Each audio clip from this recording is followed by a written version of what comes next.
At LinkedIn, we know hiring is a big deal for your small business. Sometimes it can feel a little overwhelming. LinkedIn uses data that you can't find anywhere else to give you the best candidates, all so you can feel confident you're hiring the best person for the job. And even a little hiring bliss. See why 86% of small businesses who post a job on LinkedIn get a qualified candidate within a day. Post a job for free at linkedin.com/achieve. LinkedIn, your next great hire is here. When the holidays start to feel a bit repetitive, reach for a Sprite Winter Spiced Cranberry and put your twist on tradition. A bold cranberry and winter spice flavor fusion, Sprite Winter Spiced Cranberry is a refreshing way to shake things up this sipping season. And only for a limited time. Sprite, obey your thirst.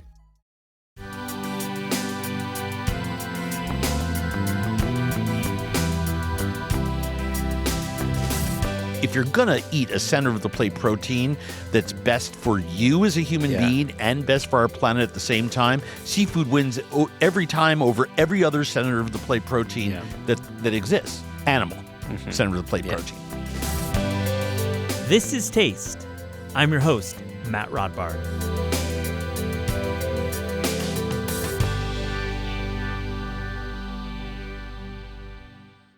For over 2 decades, Andrew Zimmern has starred in some of the most thoughtful and compelling food television being made. He's the longtime host of Bizarre Foods and a number of other food travel shows that defined a generation of programming. He's also a longtime friend of mine, and it's absolutely crazy that he's never been on the show. We go in so many great directions with this conversation, including talk about his incredible new seafood cookbook, The Blue Food Cookbook. I hope you enjoy this conversation. Andrew Zimmern, welcome to This Is Taste. How are you, my friend? I am fantastic. It's so good to see you. So good to see you. I still have no hair. Yours is gray. Oh, I know. Mine's gray since I met you. I mean, I met you like 15 years ago. Longer. But it's been so nice having you in my life. You've been Likewise. such a mentor figure. You've been a friend. We've hung out a lot, I feel. And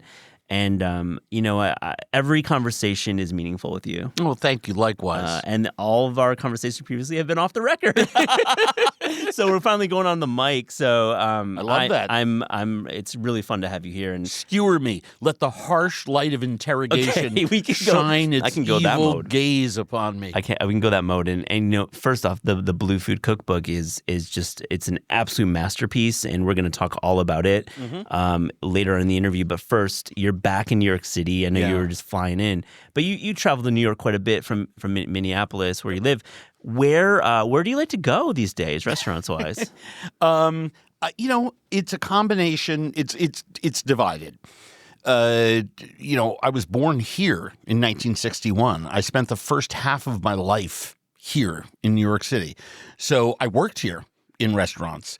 So I feel like a raindrop entering the river. So when I come back, I do go to my, the childhood pizza place. I go to Katz's, where 5 generations of my family, have eaten. To Russ and Daughters, where 5 generations of my family have eaten.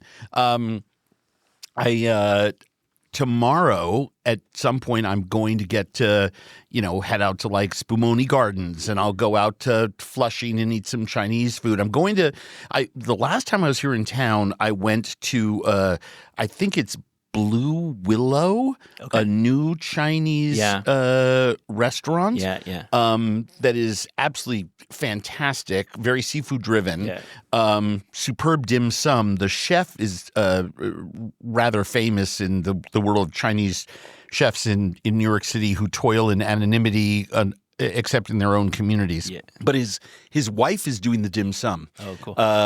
Which is frequently the case where if a male chef, their wives will have cooked with them. Yubo in China, his wife cooked. Yeah. Peter Chang's wife is as good a chef as he is. I love Peter Chang. is amazing. I love him too. Yeah, he's great. And arguably the dish that he is one of the dishes he's most famous for is his wife's invention, right? He gives her credit all the time. It's just that nobody bothers reporting on that giant puffball balloon pastry with the curry. Love that. I had that in Short Pump, Virginia. That's his at that wife. Location, yeah.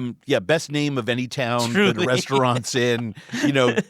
Y'all going to Short Pump for some Chinese food? It's such a great. You bet your ass.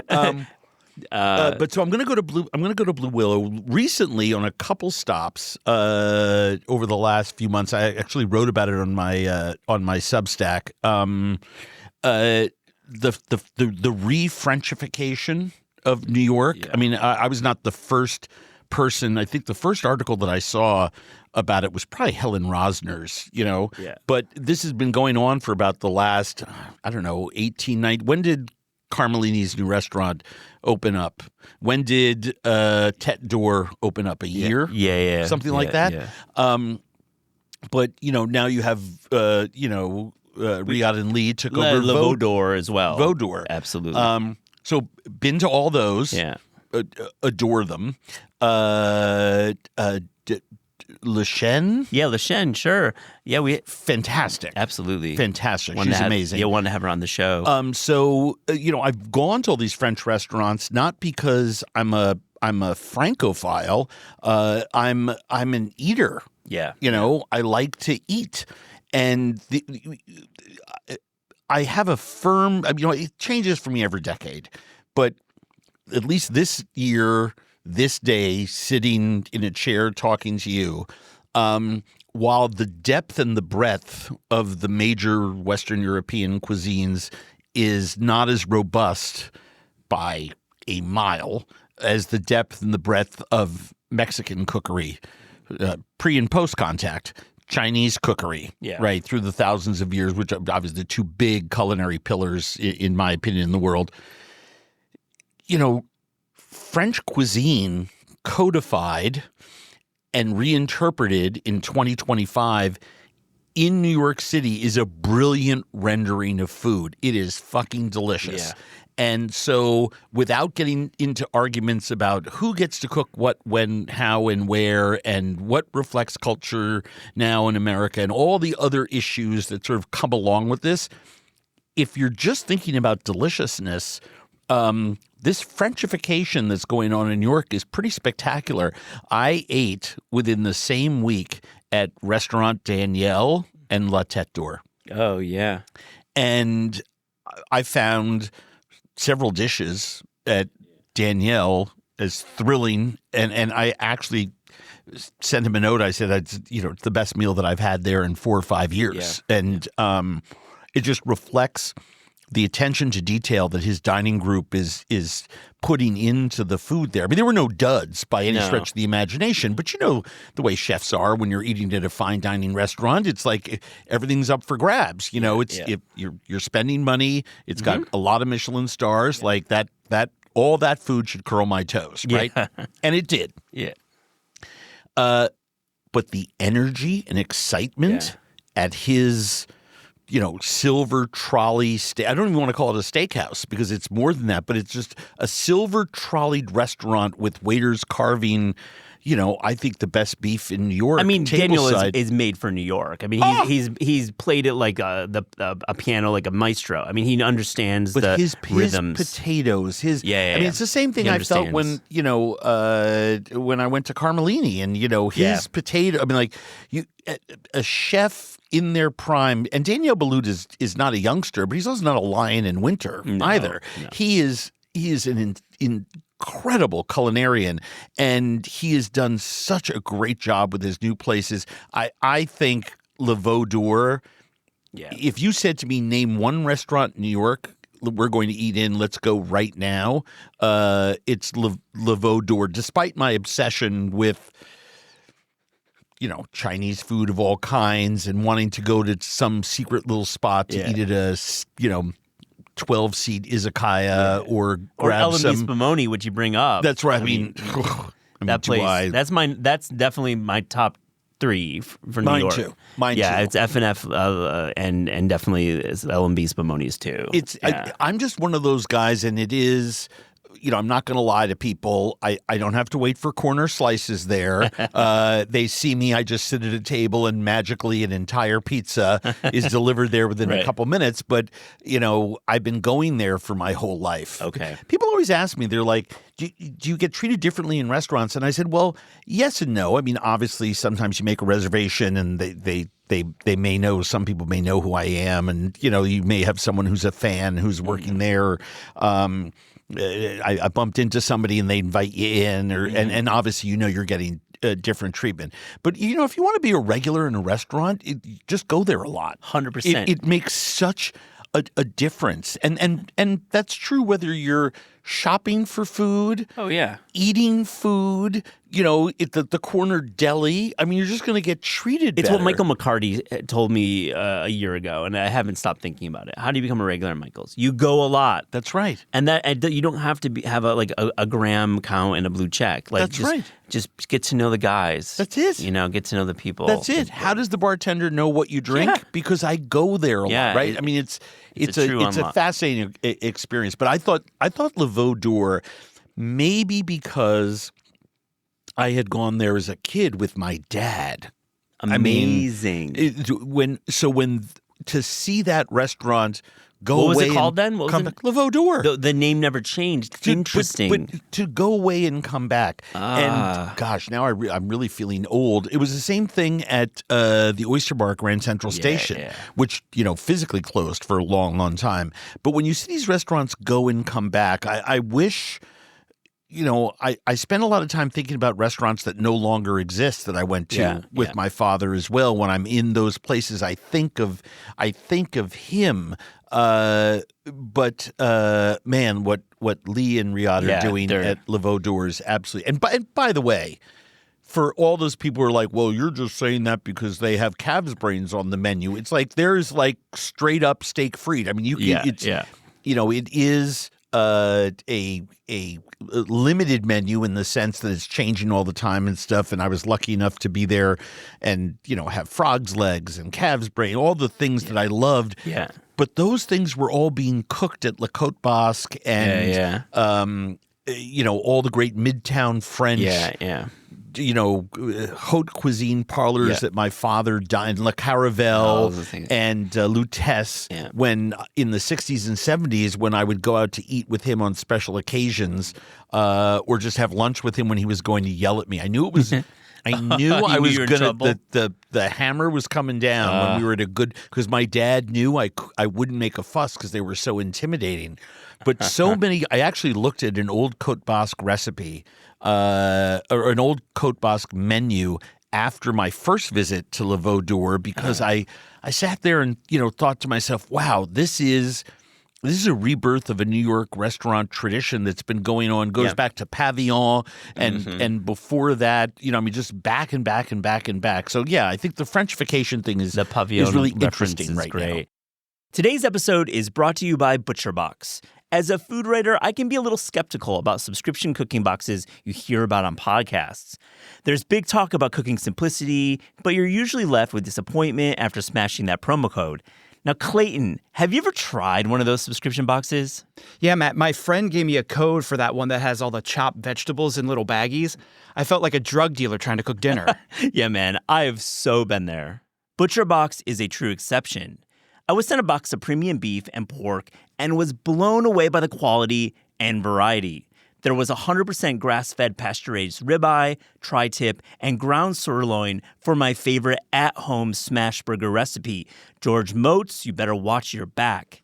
For pork, they sent me a beautiful center-cut pork loin for slow roasting. I was super impressed, and I haven't even talked about the ribs, which I cooked in my Instant Pot. There was a rub of salt, white pepper, and togarashi, and I pressure cooked with water and apple cider vinegar.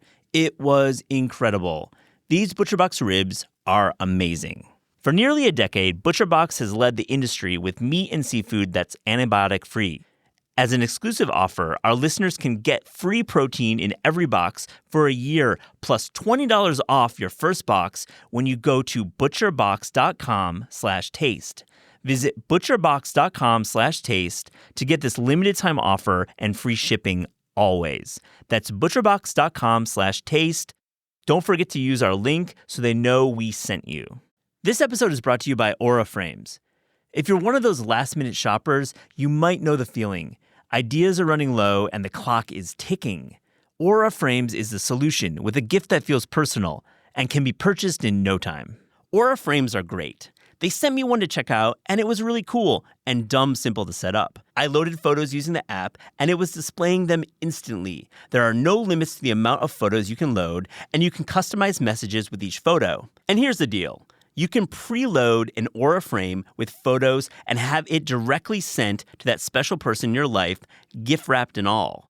There will be no price tag, and you can include a personalized message. Think about it. All those photos from this past summer's family reunion delivered in a digital frame. That is pretty cool. For a limited time, save on the perfect gift by visiting auraframes.com to get $35 off Aura's best-selling Carver matte frames, named #1 by Wirecutter by using promo code TASTE at checkout. That's auraframes.com, promo code TASTE. The deal is exclusive to listeners and frames sell out fast, so order yours now to get it in time for the holidays. Support the show by mentioning us at checkout. Terms and conditions apply. If you're like me, your skin needs some extra care this time of year. All that cooking for family and friends has me busy dipping into my favorite cookbooks. And Matt, I've been spending so much time in the kitchen trying to perfect my roast chicken. How hot it is all the time, it's doing a number on my skin. Yeah, man, I've been working through a bunch of these new cookbooks, including David Leibowitz's re-release of Ready for Dessert. Now, I've been eyeing his nectarine raspberry upside-down gingerbread cake, and I made a couple batches of his buckwheat chocolate chip cookies.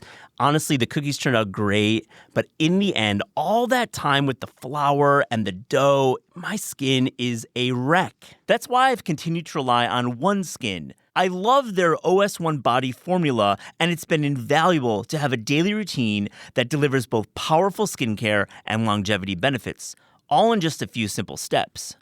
OneSkin also just launched their limited edition holiday sets, including the Nightly Rewind gift set, which is one of those rare gifts that's both impressive and genuinely useful, providing an upgrade to anyone's nightly routine.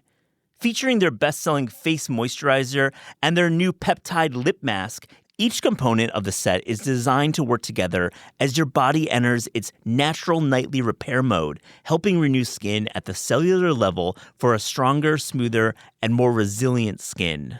For a limited time, try OneSkin for 15% off using promo code TASTEPOD at oneskin.co. That's promo code TASTEPOD at oneskin.co. Speaking of restaurants, I didn't realize this when I was researching this interview.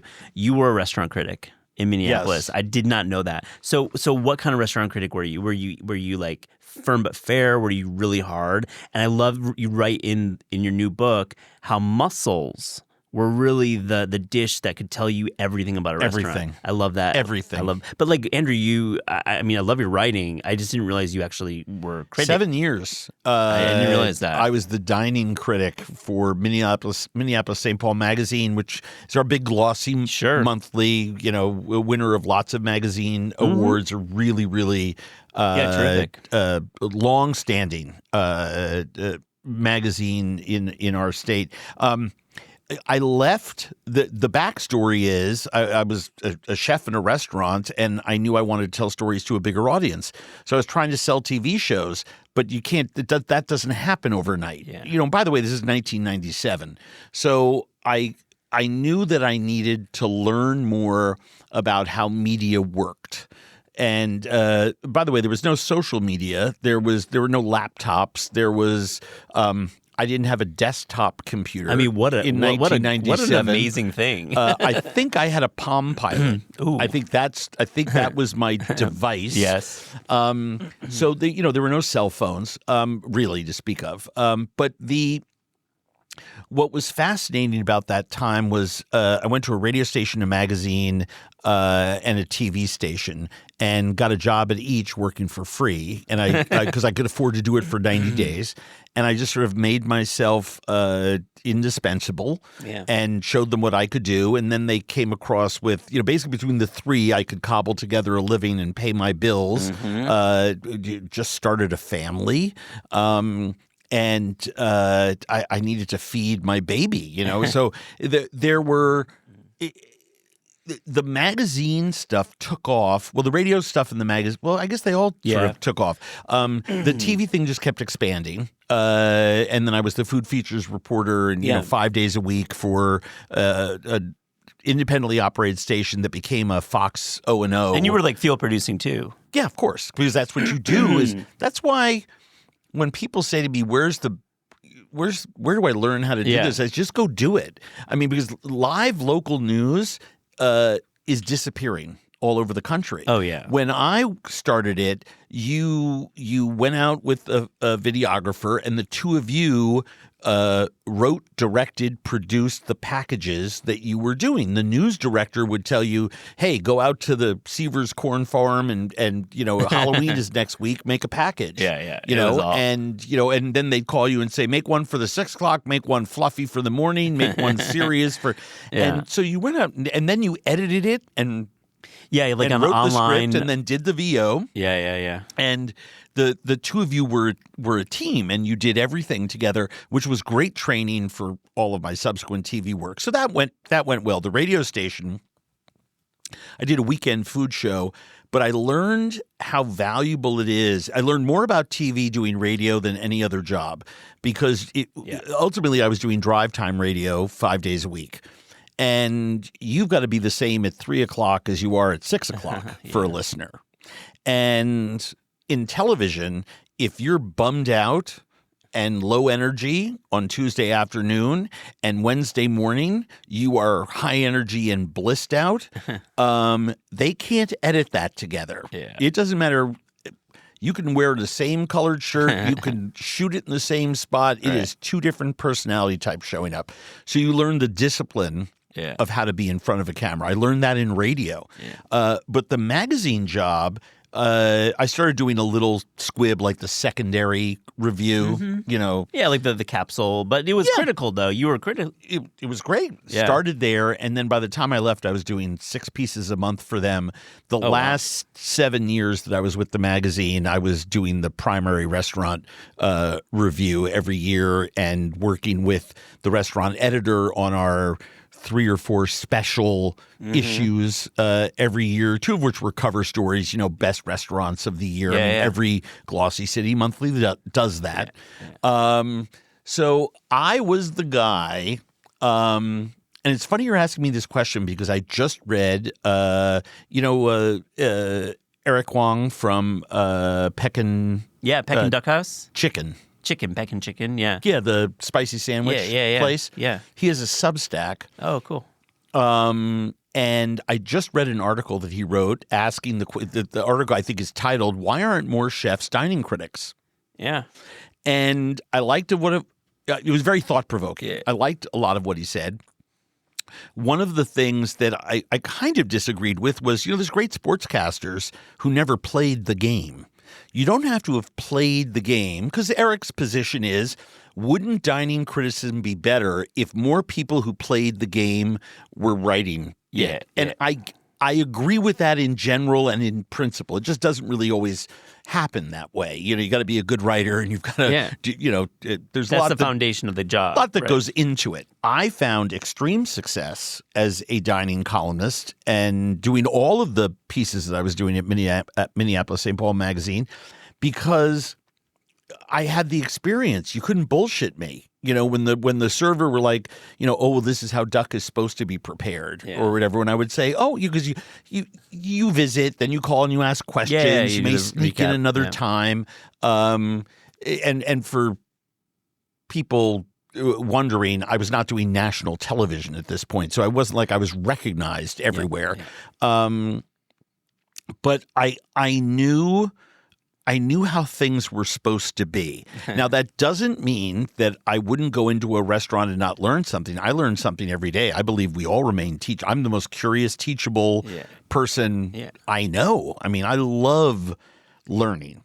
However, back in the late 90s in Minnesota, our food was not as sophisticated, a food scene really as complex, as many ethnicities represented in great restaurants as, say, now, where we're one of the premier dining destinations in America is Minneapolis.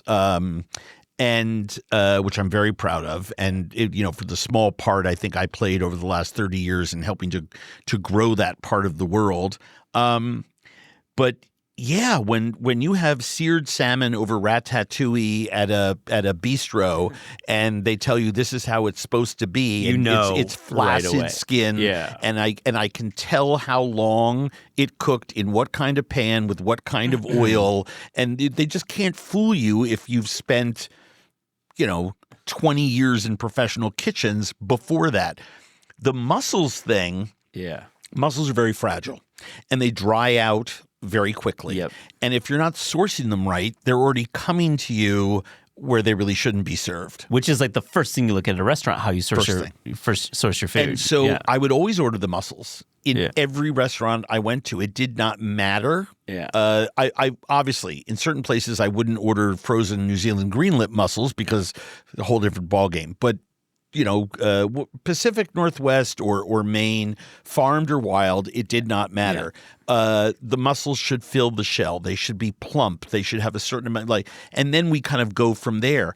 But before I even tasted, all I had to do was look at the mussels, because if they were dried and they didn't fill the shell, and if there was a little bit, just a hint of that less than fresh aroma, which is how half the mussels in America are served, I knew the chef was saying, I'm going to put that on a plate. Yeah. And how dare they?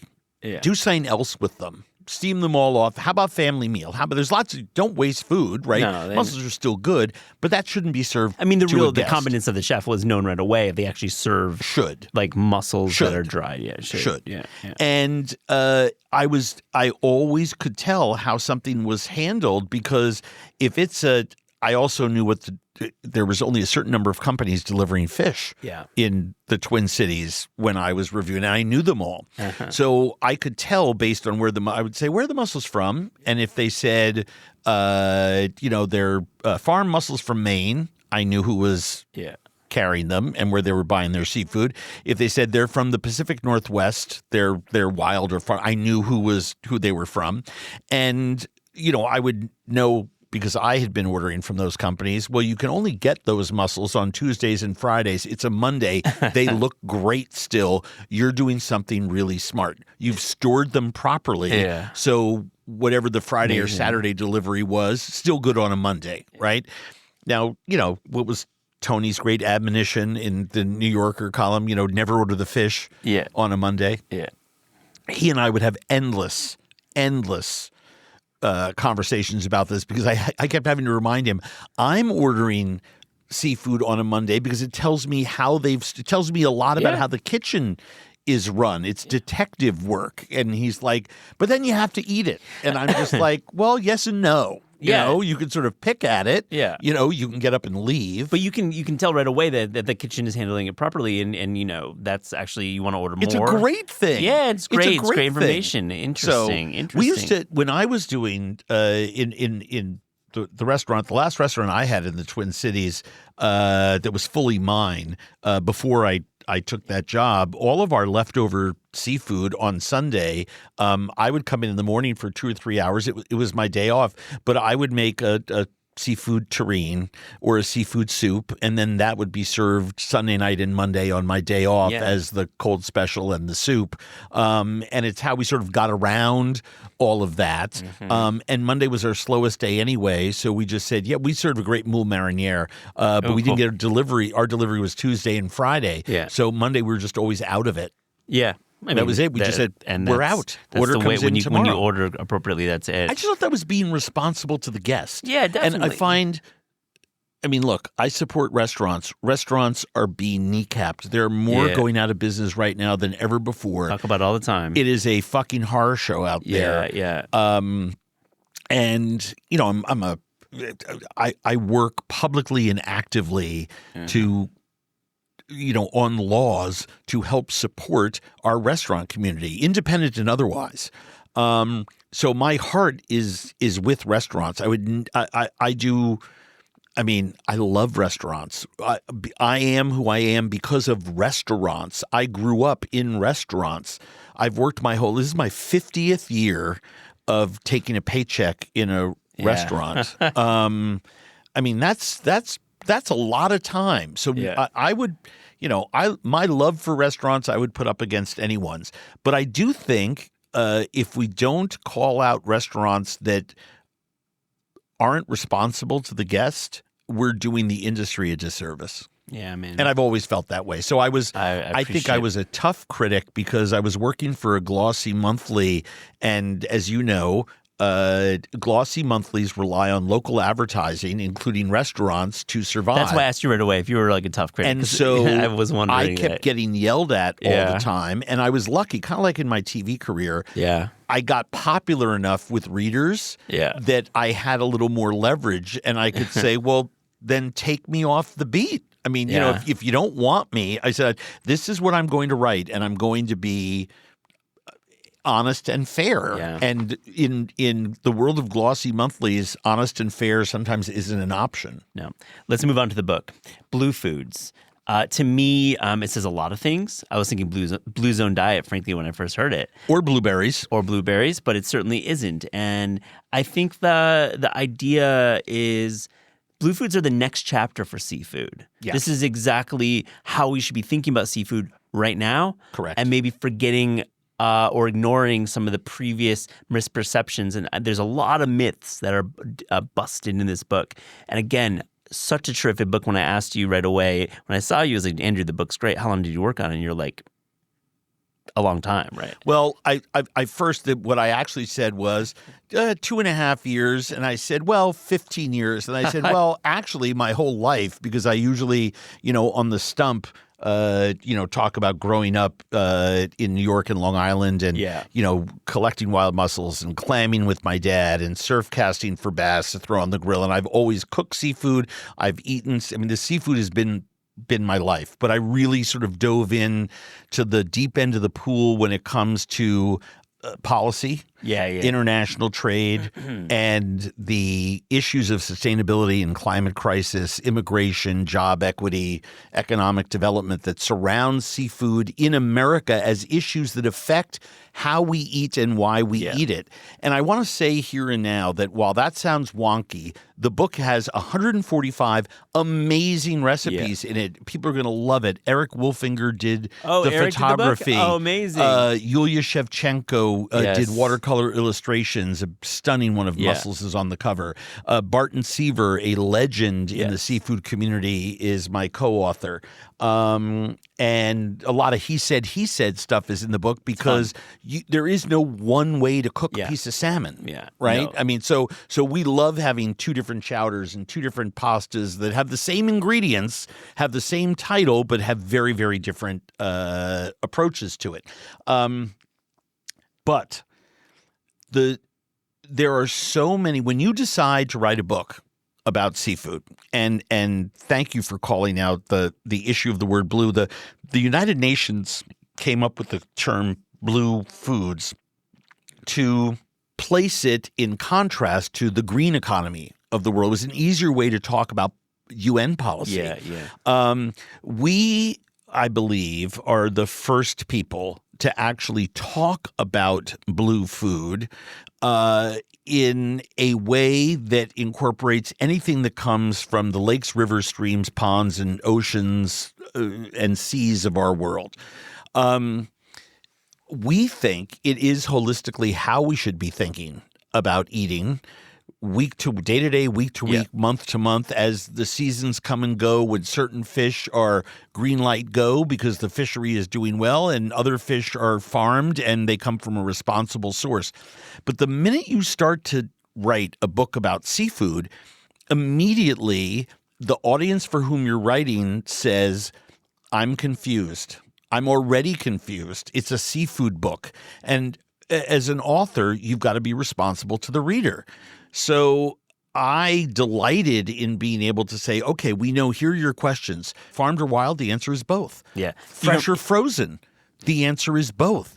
The question we have to ask is, does it come from a responsible fishery? And was it handled right? right? And if it ticks both those boxes, it doesn't matter whether it's fresh farmed, wild frozen. It does not matter. None of that matters. Buy it, eat it. And the goal is to get America to eat one more seafood meal a week that they cook at home. 75% of the seafood that comes into America is exported overseas. Of what stays behind, of that 25%, 75% of that Americans enjoy in restaurants. So we love seafood. We're just not eating it at home. And so there is also mythology and, I think influence that comes from years of mishandled product that where people say it's fishy. It makes my house smell weird when I cook it. Yeah. Nobody ever says that about bacon or chocolate chip cookies. I like the aroma of seafood when it's cooked in my house. If it's overcooked, oils are released into the air, and that smell will increase. Not a big fan of that, but I'm also not a big fan of when overcooked beef spatters up on the walls and gets those aromas get out from underneath it's the a cooking hood in smell, my and house. we celebrate cooking smells. I'm so happy you pointed this out So clearly. the beauty of seafood is that it's very easy to cook, but it actually is deeper than that. Seafood is considered guilty until proven innocent. Yeah, it's true. Which shocks me simply as an eater, and I think it should shock everyone who's listening to this too, and why I encourage them to buy this book. And I set this up this way. I've never heard anyone go into a supermarket and tap someone with a red apron on the shoulder and say, "Can you tell me where the wild cow meat is or the wild chicken?" Doesn't exist. Both are farmed. They're domesticated, have been forever, right? Yeah. There's also one type of chicken and one type of cow that we eat. Yeah. Okay? Yeah. And I don't want to get into arguments that there's a couple of subspecies and all the rest of that thing and get into, You got your Wagyus from certified Japan. Black Angus, which is a marketing term, right? I mean, let's just go with this for a second, because when I get to my point, people will understand where I'm headed. Your big question for beef is what cut and fresh or frozen. Yeah. And nobody ever says, well, those frozen short ribs are bad because they've been frozen. No. They're usually a couple dollars cheaper, and they stay cold while you get them from the market to your house, right? With chicken, it's light or dark, fresh or frozen. With seafood, you have thousands of species of edible life, plant life, mollusks and cephalopods and finfish. A terrific and seaweed shellfish. section in the book, by the way. I love that section. Thank you. Yeah. But there is a vast world of seafood, flavors, textures, things that are meant for the grill, things are meant for a hot pan and a quick sear, very quick sear. Mm-hmm. Some fish you can eat raw, some fish that isn't worth eating raw because it tastes so much better cooked, right? So I could go on and on, but the variety of flavors. The other thing that we come up against, another myth, is my kids won't eat it, or worse, kids in general, not my kids. Yeah. Kids won't eat it, to which I direct people to any Asian country, all of Scandinavia, everywhere in Africa and South America. Essentially everywhere but America, children eat seafood. We just don't do it here unless it's a fish stick. And we have a great fish stick recipe the panzanella? in the book. Yeah. I love it. He made, just as an aside, brilliant to think about a panzanella tomato salad with fish sticks. Yeah, well, brilliant. Barton, it's one of his recipes, and it was one of the first ones that I cooked. He essentially replaced toasted croutons of leftover bread with fish sticks cut with scissors. Now, if you want to make fish sticks yourself, great. Yeah. If you want to buy fish sticks, just make sure that you're doing it that comes from an approved resource, which is not the Gortons of Gloucester fishermen. No. That is from any one of a dozen companies that make good fish sticks that are, ASC or MSC. We call it the alphabet soup, but there's lots of places that will tell you this fish is responsibly sourced. And you get them just a little extra crispier, Yes, and then they yes. soak up all those wonderful juices of the vegetables. It's delicious. And it's the same reason why in our tinned fish section of the book, as much as I would have loved to have done another chefy thing where I drain and rinse whatever comes out of the tin and do something really extraordinary with it in a souffle, I have my tuna noodle casserole because Yes, I you live do. in Minnesota. I saw it. I love my tuna noodle casserole. Man. And when I started making tuna noodle casserole with drained tuna that is packed in olive oil, whether it comes from the Pacific Northwest or Italy or Spain, all of a sudden I was like, holy shit, that really tastes better than the water supermarket. packed. You make a water-packed very stuff. strong case for oil packed tuna, and the water packed tuna seems to be not the choice. It for you. isn't. And Yeah. the water-packed tuna is the one that's most often cooked twice. A lot Yeah. of people don't understand with tinned fish, most of it is cooked twice. Yeah. The fish has to be cooked. Then it's loaded into a container, Yeah. small, tinned, hence its name. And then it's filled with water and oil and heated so it maintains its shelf stability, Yeah. right? So if you start with good raw product, as many companies do these days, and you can read it on the side of their labels. I'm not a huckster for anything other than the right process, and have that once cooked tuna in oil, and you start incorporating that into your diet. And there are American companies doing it out of the Pacific Northwest with tuna species that are sourced sustainably. Yeah. These days, eating a giant bluefin tuna is kind of like eating a Bengal tiger. Yeah. It's a very difficult choice. I think eating octopus is a difficult choice for people. Now, there are sustainable resources for giant bluefin tuna. They come and go. I'd much prefer people eat yellowfin that's taken on a rod and reel. Yeah. When I do eat tuna, I prefer some of the smaller species that because I want to do my part. Yeah. For our global food systems, and I'd like my children to be able to enjoy those same fish. But we have so many myths and so many issues to get around. We wanted to create a cookbook that was really simple. So these 145 plus recipes, because we have a lot for stocks and pantry items that you need to if you're going to be making certain seafood items, and my coleslaw recipe, because if you're going to have a saw you Minnesota had that shore too. lunch, it's a really good one. No, it looks like a good one. I want to go back to the tuna though in oil before we move on. I mean, you make a great point that the oil needs to be good. The oil needs to be quality. The oil needs to be good. Because if you're not picking the right oil-packed tuna, it could be a disaster. Well, So- it makes the fish bitter, but Yes, more I've importantly, had it that. also eliminates the secondary use for yourself. So Right. I'll give you an example. Yes. I sometimes, I know this sounds so dorky, but I make a lot of vitello tonnato and anything tonnato. Oh, yeah. And I think my recipe... Tonato's going crazy right now. It is. Lots of things are It tonatoed. is. My recipe for tuna, I think it's my recipe for tuna tonnato. Barton and I worked on this for so long together, I forget whose idea and whose base recipe was what for what, but I think it's my tuna tonnato. If you use the oil, I'll save it in a jar in my fridge from opening up, because we eat a lot of tinned tuna in our house. I like tuna fish salad. I make vitello tonnato. That sauce requires tinned tuna. Some of the oil goes into that sauce, but not all of it necessarily.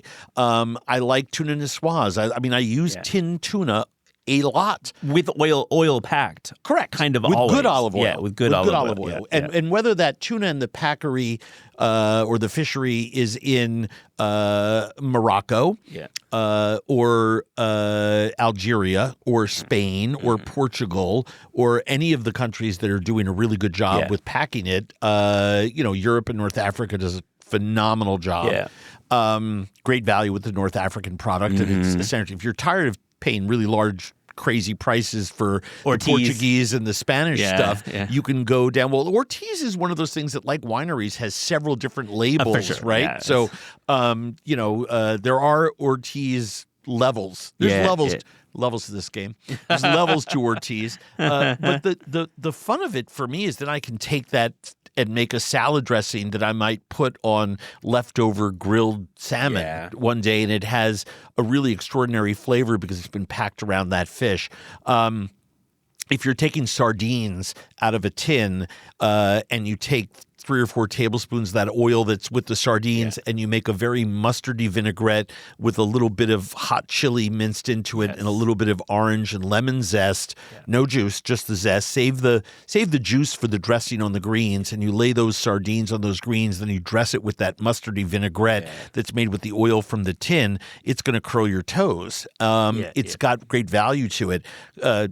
On the flip side, if it's shitty oil is shitty oil. You know, you can't polish a turd. Yeah, and you have to taste it, and if it's not the right oil, you maybe don't buy that brand.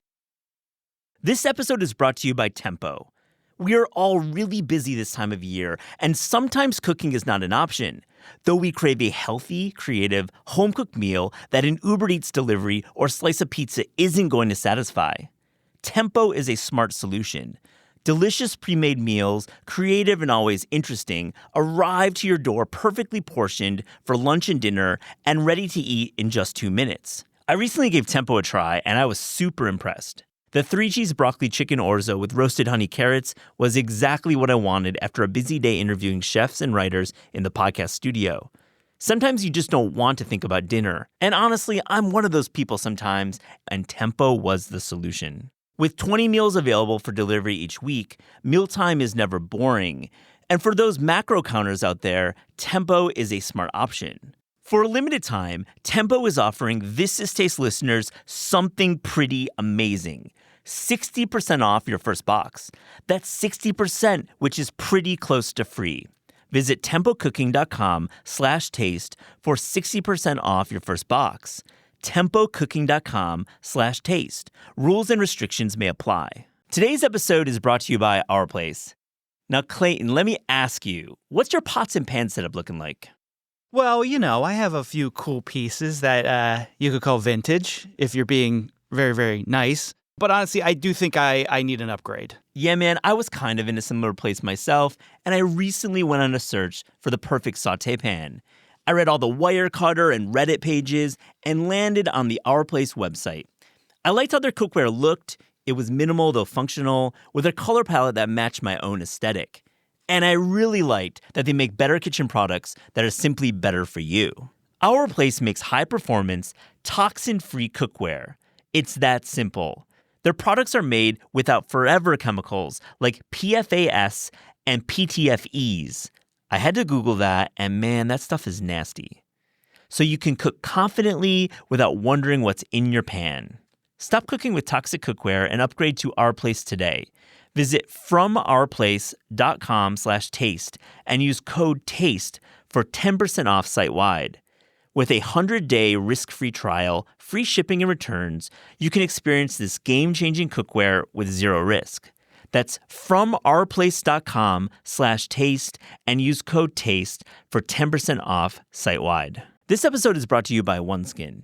If you're like me, your skin needs some extra care this time of year. All that cooking for family and friends has me busy dipping into my favorite cookbooks, like Von Rieland's latest about cookies. I'm really loving what this guy does with coffee in his cookies. Coffee, it seems, is the secret to winning a holiday cookie competition. This busy season also has my skin in a pretty interesting place. Baking 3 dozen Linzers will do that. That's why I've continued to rely on OneSkin. I love their OS1 body formula, and it's been invaluable to have a daily routine that delivers both powerful skincare and longevity benefits, all in just a few simple steps. OneSkin also just launched their limited edition holiday sets, including the Nightly Rewind gift set, which is one of those rare gifts that's both impressive and genuinely useful, providing an upgrade to anyone's nightly routine. Featuring their best-selling face moisturizer and their new peptide lip mask, each component of the set is designed to work together as your body enters its natural nightly repair mode, helping renew skin at the cellular level for a stronger, smoother, and more resilient skin. For a limited time, try OneSkin for 15% off using promo code TASTEPOD at oneskin.co. That's promo code TASTEPOD at oneskin.co. I want to ask you about farmed fish. Go back to that topic. Yeah. Because I think for many listeners, there's a serious ick with farmed fish. There was one for me. And you think about, wow, those nets and those fish and that dirty water. But as you said very well and very clearly, farmed and wild, it just has to be responsibly sourced. It's interesting to me, we're talking about this at a day and time where we can actually look back 15 years and, a woman, Jennifer Bushman, who co-founded Fed by Blue, who is the nonprofit that we collaborated with on this book, and who also was the Impact campaign producer for Hope in the Water, the TV series that I produced. She sent me a salmon 15 years ago, and it was okay, and it was farmed, and it was from Scandinavia. And I think the next year, I got a Chilean salmon from her, and it was a little bit better. And the third year, I got another Scandinavian salmon, and it was pretty good. And I had never been an advocate for farm fish because farm fish was bad for the environment, and the fish itself was mushy. Yeah. So it was an immediate no-go. The fat content was higher in a lot of that fish. Well, because the feed was creating exactly. It's like it was ultra processed food for animals. Yeah, and they're not moving, and they're getting overfed, and yes, and many people like that. Hold on that though. Yeah. Not moving because they were in a crowded pen. Exactly. Right. And they were raised in places where the water wasn't swift enough that they didn't have to move a lot. They could just kind of sit still, which salmon can do. They move a little with their tail if there's a little eddy, but all of that has changed. I'm not sure there is a food system in the world. I've challenged a lot of people to find one for me because I know a little bit about this stuff. Tell me another food system in the last 15 years that's changed as much for the better as seafood farming has. Seafood farming it was 90%, I got a problem with it 15, 20 years ago, and is now 90% fantastic these days because people have understood what's at stake, and also sometimes capitalism is good. People have realized that if there's a good product, and there are people who have chosen to eat more seafood for a lot of really good health reasons because it's better for you. If you're going to eat a center-of-the-plate protein that's best for you as a human being and best for our planet at the same time, seafood wins every time over every other center-of-the-plate protein that exists. Animal center-of-the-plate protein. But the seafood industry has, copper nets aren't used anymore. The feed ratio has gone from 8-1 to either 1-1 or negative, right, in terms of the amount of food that you have to put into an animal to then net harvest size. The other issue is that we now are keeping fish in pens, and we've eliminated overcrowding them by about 40%. Fish farming is done in very, very deep water, whether it's Kampachi in Hawaii, whether it's striped bass off the coast of Southern California and northern Mexico, whether it's trout in Idaho, riverins doing an amazing job, or shrimp in Minnesota. There's a phenomenal shrimp company in Minnesota growing shrimp land-based, right? Yeah. And all these other fisheries all around the world have decreased the amount of animals in the environments they're being raised in. They also are using now a different feeding system. So what was happening before was food would fall through the pen that the animals were in, and it would go to the ocean floor. No one could eat them. They were overcrowded. Now, by reducing the crowding, you're reducing the amount of food. Instead of feeding them once or twice a day, there's constantly a couple of handfuls of food thrown in the water. Well, over a very short amount of time, the fish, just like any other animal, is like confident. I don't have to rush to the food because the food comes every hour. Right? I'll wait for Murray. Murray's hungrier than I am, and I'll grab Agnes and we'll go have dinner in 10 minutes when a couple more pieces of salmon kibble come into the water. So there's nothing falling through the fish column as it sits in those pens. In many countries, like in Chile, if you and I are going to have a pen of salmon and a certain number of fish, we have to plant a certain number of columnar farms, right? Not piles, farms. Yeah. So we are additive to cleaning the water because we're putting oysters and mussels and seaweed and clams in that ocean column, which filters way more water than any amount of, damage we're doing to the water could exist. Oh, yeah. So we're seeing, and by the way, I can't tell you, you want to know the biggest mythology out there? People think Ora King salmon is wild. Oh, really? They think it's like a place it's from because it's so beautiful when it's in the case. The minute you open up one of those fish, they're not doing those in Alaska. I'll tell you that. Yeah, it's stunning, right? And there are really great fisheries now for it all around the world. There are people now who are farming halibut. Yeah, in Scandinavia, that's an incredible product. It's going to change the industry. So many different. Look, here's the bottom line. I believe. And I am biased, but I believe the answer to every problem that we have in America when it comes to food systems, blue food is the answer. Mm-hmm. And I believe within the world of blue food, aquaculture is the answer. Yeah. We have to stop as a country investing in the pipe dream of cell-based seafood that's so expensive, requires so much energy, mostly in the form of water, that in the next 20 years, 30 years, it's not going to be able to be reproduced at scale to allow you and I to buy cell-based tuna or salmon. When you say cell-based, define that. Petri, cell-based meat, cell-based fish. I mean, there are companies out there that are doing it. Yeah, no shit. Yeah, that's amazing. Yeah.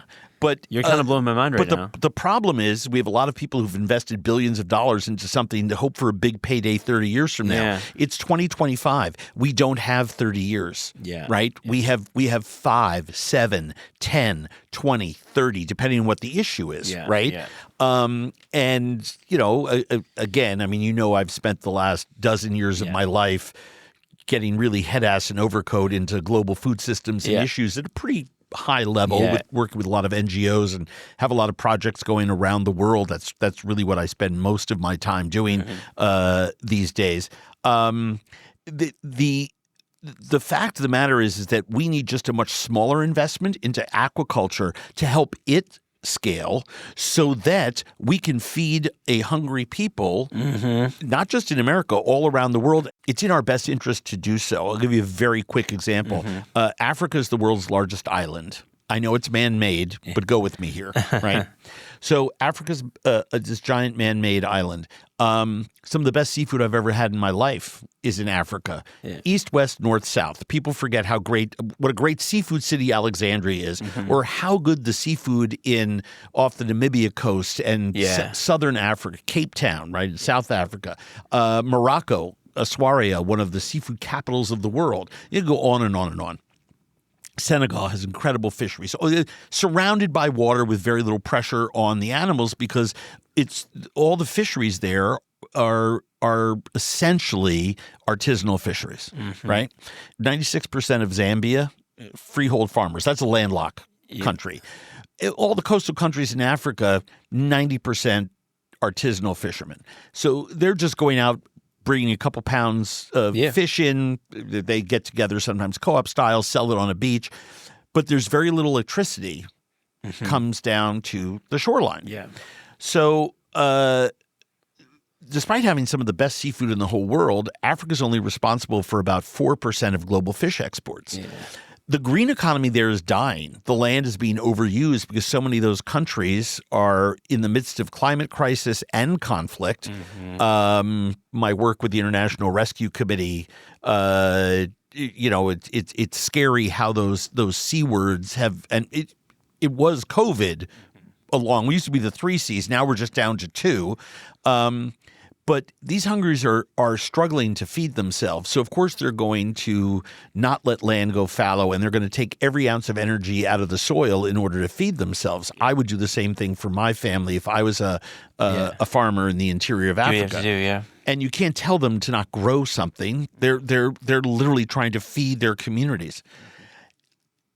We need to grow the blue economy in Africa. Yeah. We have to teach what we've done with dairy cooperatives in the Midwest to these artisanal fishing communities in coastal Africa. On the beach. Well, what's going to happen is you get these people to understand there's strength in numbers, just like the dairy co-ops in the Midwest did. Yeah.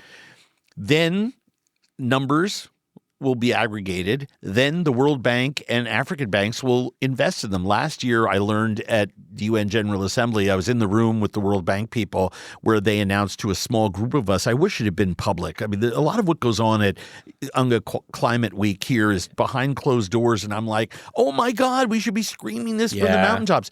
The World Bank cut its first check to a cooperative of artisanal fishermen in Senegal. And to me, that was a watershed moment because the minute they have the money, then they can take the electricity line down there and they can buy a freezer with it. They can buy life vests for their boat. They can buy some electronics for it because of the climate crisis, they're going further out into the ocean to get fish. Yeah. But now they're able to feed their communities. Now they're ramping jobs, up. I mean, right? they're ramping up, they're scaling So up. the economic development incentive, the more we invest in other countries outside of ourselves, the safer we are. I believe these are the victories we need to celebrate. You know, jobs in this country are changing much faster than anywhere else because we're the most developed country on planet Earth in many ways, right? So we have to grow economies in other parts of the world in the hopes that American companies can participate in that economic development. Our planet is globalizing so quickly. Right? It's all, what happens in one part of the world has a ripple effect everywhere else. We saw that when Russia invaded Ukraine. This isn't red or blue or left or right. These are just global facts, right? All of a sudden, canola oil prices shot up through the roof, and our food system started to wiggle again, and everyone was like, "What grows in Ukraine?" Like, I mean, it was like, "Hello, Andrew, please come back. I have so many more questions to ask. Anytime. I really want to hear about Bazaar Foods and I love food I TV. love talking food to you, and I could just go on about we this. have such great connections. Do you know what? You need to interview less talky people. I love talky people. Listen, this is the dream for me. There's, the Blue Food Cookbook, and we were talking about this walking away from the elevator. If I could, just add one thing to the conversation. Yeah. The beautiful part about the Blue Food Cookbook is that I think it's a real book in the sense that a lot of cookbooks today, and it's very important for young culinarians, their first restaurant, maybe they were a chef tested on a show and they did well and they've done a bunch of guest spots on shows and someone gives them an advance and they write a book. I think that's fantastic. But a lot of the cookbooks these days kind of look the same or they retread the same territory. Not everyone's going to be Rose Levy Berenbaum, right? Oh, not everybody is that. going to be, right, Le Méthode or La Technique or right. Yeah. And I believe in books. Your books are fantastic. Thank you, Andrew. Right? But one of the things that I love about your books is they're always exploring new ground, but you also have a voice. Yeah. Right? Appreciate that. So I enjoy reading and cooking out of the stuff that you make. Yeah. I hope people see our book the same way. Everyone always asks me, like, you've written so many books. Why are you just now writing cookbooks? And it's because I made a very determined decision that I wanted to wait until I had really important things to say. This book is a joy to cook from. I want to stress that because everyone, is so worried that it's just, I'm going to talk about all these issues. It's just going to be wonky. No, 145 recipes but is very clear. It is a great cookbook. Thank you for saying so. Yeah. But I think if you write a cookbook and you don't mention what some of the issues are and debunk the myths and motivate people to eat one more seafood week, that they make at home, things aren't going to change. And this is a rugged time, and it's a time for real people with real ideas and real opinions. It doesn't mean everyone's going to agree with them, but I think we need to put a lot of emphasis on solving real global problems if we want to have a shot at solving them. Andrew Zimmern, thank you so much for joining This Is Taste. Thanks, my friend.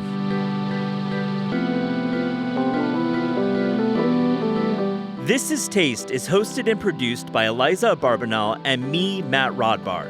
The show is edited by lead producer Clayton Gumbert and supervised by Pat Stango, Director of Media Production and Development at Penguin Random House. Thanks to Shalia Harris and the production team at Penguin Random House. Theme music by Steve Rydell. Episode portraits by Louise Zergan Pomeroy. Logo design by Ellie Skurzat and Ian Dingham. Visit Taste online at tastecooking.com and make sure to subscribe to our newsletter to keep updated on all cool things in the world of taste. Hi, Ryan Reynolds here for Mint Mobile. One of the perks about having 4 kids that you know about is actually getting a direct line to the big man up north. And this year, he wants you to know the best gift that you can give someone is the gift of Mint Mobile's unlimited wireless for $15 a month. Now, you don't even need to wrap it. Give it a try at mintmobile.com/switch. Upfront payment of $45 for 3-month plan equivalent to $15 per month required. New customer offer for first 3 months only. Speed slow after 35 gigabytes if network's busy. Taxes and fees extra. See mintmobile.com. Discover Mercer Lab's Museum of Art and Technology in New York City, where creativity meets innovation. This holiday season, immerse yourself in a world of interactive exhibits, digital masterpieces, and unforgettable experiences. Whether you're with family, friends, or exploring solo, Mercer Labs invites you to see art and technology in a whole new light. Get your tickets now at mercerlabs.com and redefine your museum experience.